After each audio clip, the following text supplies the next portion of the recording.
wabarakatuh. Bagaimana kabarnya anak-anakku? Alhamdulillah.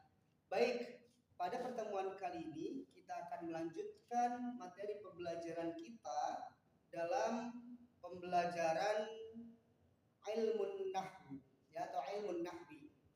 Hari ini kita akan mempelajari tentang gramatikal bahasa Arab yang kita kenal dengan istilah nahwu, atau ilmu yang mempelajari tentang tata cara kaidah penyusunan kalimat bahasa Arab. Melanjutkan dari materi sebelumnya, materi hari ini pembahasan kita yaitu tentang inna wa akhwatuha. Apa itu inna wa akhwatuha? Maksudnya adalah pembahasan yang akan kita bahas hari ini adalah tentang harfu inna, ya, wa akhwatuha, dan saudara-saudara dari harfu inna. Nah, di sini kita akan membahas beberapa dari pembahasan inna wa akhwatuha itu sendiri. Ada beberapa huruf inna wa akhwatuha. Di antaranya adalah yang pertama yang harus kalian ketahui dari inna wa akhwatuha adalah tentang huruf-hurufnya. Yang pertama ada anna atau inna. Atau kita tulis bedakan, kita bedakan, ya.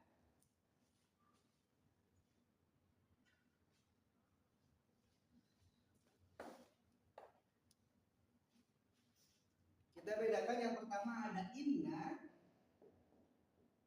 yang kedua ada anna, yang ketiga kemudian ada ka'anna, lalu selanjutnya ada la'alla, kemudian ada lakinna, lalu kemudian yang terakhir ada laita. Maka inilah yang dimaksud dengan inna, yaitu harfu inna sendiri, wa akhwatuha, dan teman-temannya inna. Yang dalam pembahasan materi ini ada kaitannya dengan pembahasan al-mubtada dan khabar. Seperti di pertemuan sebelumnya kita telah mempelajari tentang mubtada dan khabar. Contoh dari mubtada dan khabar adalah seperti ini,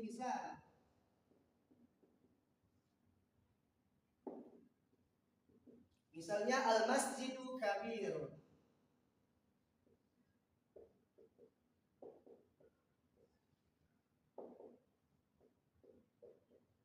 Nah, pembahasan inna itu nanti ada kaitannya dengan pembahasan mubtada dan khabar. Yaitu bagaimana kita memasukkan huruf inna, anna, ka'anna, la'alla, lakinna, laita ini ke dalam kalimat ini. Al-masjidu kabirun. Kita masukkan harfu inna, maka kalimat ini akan berubah harokatnya. Contoh inna al-masjidu kabirun. Kita masukkan inna menjadi innal masjida kabirun. Maka inna di sini mempunyai kaidah, ya, yaitu dari mubtada khabar yang awalnya kita ketahui bahwasanya mubtada adalah marfu dan khabar adalah marfu atau rafa. Ketika dimasukkan inna, maka mubtadanya itu akan berubah menjadi nasab atau mansub, dan khabarnya itu tetap dia marfu. Nah, inna ini nanti mempunyai kaidah seperti itu, ya. Ini hanya penjelasan di awal terkait materi pemahaman tentang inna wa akhwatuha. Dan seperti yang akan saya jelaskan, inna ini termasuk ke dalam harfun. Inna ini termasuk kaidahnya termasuk ke dalam harfun yang sering dikenal dengan istilah harfut taukid. Harfut taukidi, ya, inna ini harfut taukid. Jadi inna ini untuk penekanan. Al-masjidu kabirun, masjid yang besar. Innal masjida kabirun, sesungguhnya ini sesungguhnya itu adalah masjid yang besar. Nah, seperti itu. Nanti kita jelaskan satu persatu tentang semua huruf-huruf di samping. Ini saya hapus dulu. Saya akan menjelaskan terkait dengan nama-nama macam-macam inna wa akhwatuha.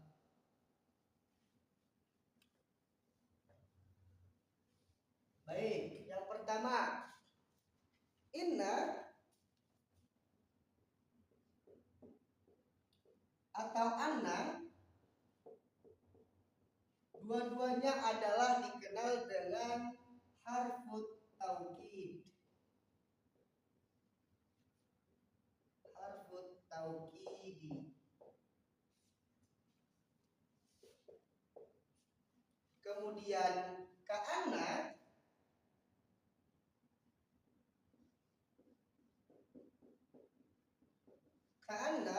kita kenal dengan istilah harfun lit tashbih.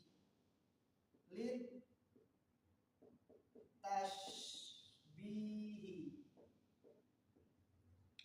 Kemudian ada la'alla. La'alla itu digunakan untuk taraji. At-taraji. Kemudian ada lakinna.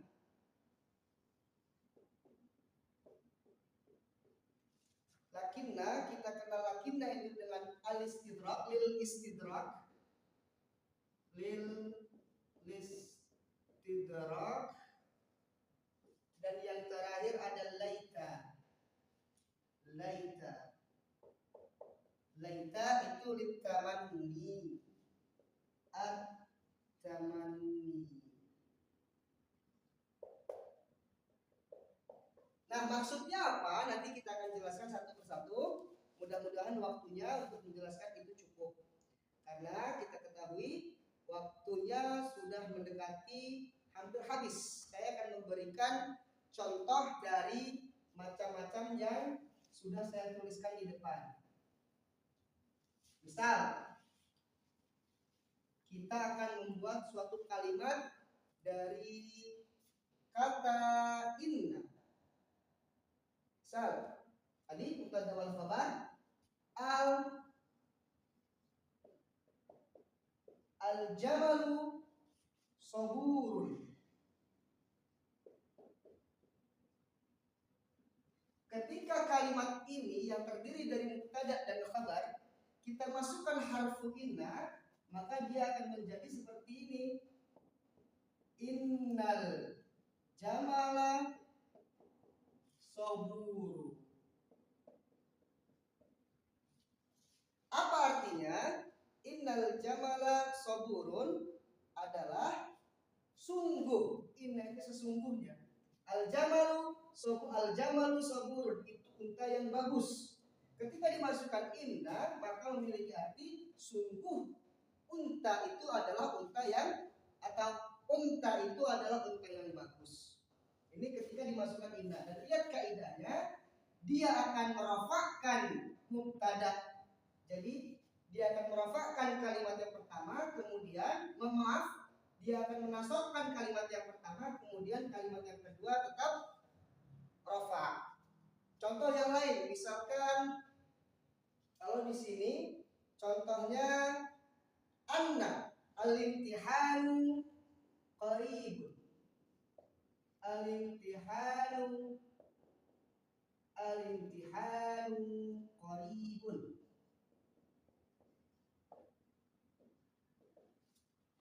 Kalimat ini terdiri dari mubtada dan khabar. Ini mubtada, ini khabar.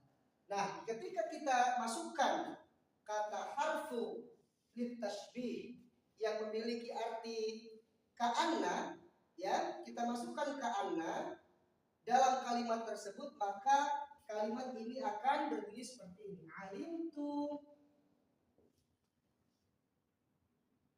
Alimtu annal imtihana qarib. Ya, Seperti disebutkan di sini tadi bahwasanya inna dan ana merupakan harfut taukid. Maka anna di sini adalah menekankan alim tu, saya mengetahui anna bahwasanya alim hana qaribun, ujian itu sangat tahu ujiannya sudah dekat. Seperti itu. Ketika kita masukkan lagi harfut taukid, contohnya di sini yang mudah aja, misalkan al-qamar, yang laita, al-qamaru qali'un, al-qamaru qali'un. Apa artinya al-qamaru qali'un? Al-qamar qali'un itu artinya adalah bulan itu sudah muncul. Nah, karena di sini kita memasukkan laita yang artinya adalah tamanni, andai, seandainya kita masukkan ke dalam ini, maka dia akan menjadi laital qamar qamaratun. Seandainya bulan itu muncul, karena laita di sini artinya tamanni, dan dia akan membuat isim yang pertama menjadi nasab dan khabarnya akan menjadi rafa. Nah, dari semua ini kita mengetahui kaidahnya. Kaidah dari inna wa akhwatuha. Apa? Dengan adanya inna wa akhwatuha, maka dia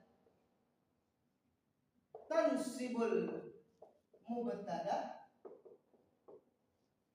wa turfa'ul khabar. Dia akan membuat mubtada ini menjadi nasab dan khabarnya akan menjadi rafa. Seperti kita ketahui bahwasanya dalam ilmu nahwi istilah seperti ini kita kenal sebagai nasab atau nasbun atau mansubun. Istilah seperti ini kita kenal sebagai rafa atau raf'un, marfu'un. Istilah seperti ini kita kenal sebagai jarrun atau majrurun, dan istilah seperti ini kita sering kenal dengan istilah jazm atau majzumun. Istilah-istilah seperti ini harus kita ketahui ketika kita ingin mempelajari ilmu nahwu. Untuk melanjutkan materi ini, misalnya seperti lakinna, itu adalah terkait dengan istidrak, menghubungkan. Kita lanjut ke materi yang lakinna adalah menghubungkan dua frase. Misal di sini contohnya yang lakinna, saya buat contoh di sini. Al-afatu